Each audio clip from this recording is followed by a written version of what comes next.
Kasako Media, tunaangazia maisha, tunaandika kesho.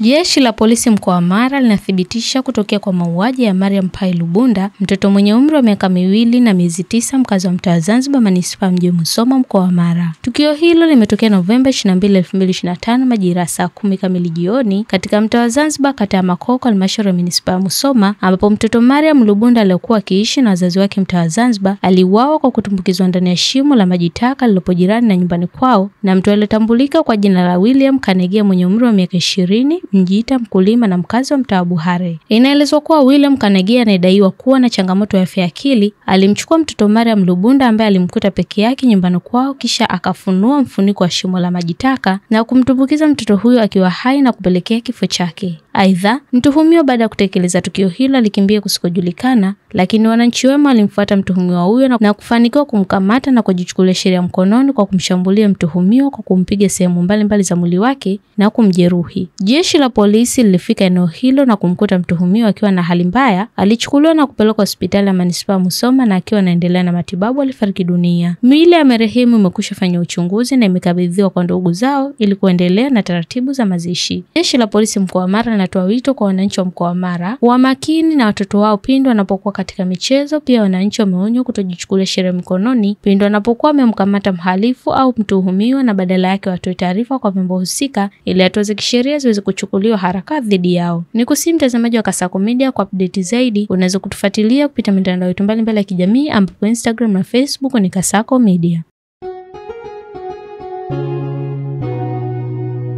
Kasako Media, tunaangazia maisha, tunaandika kesho.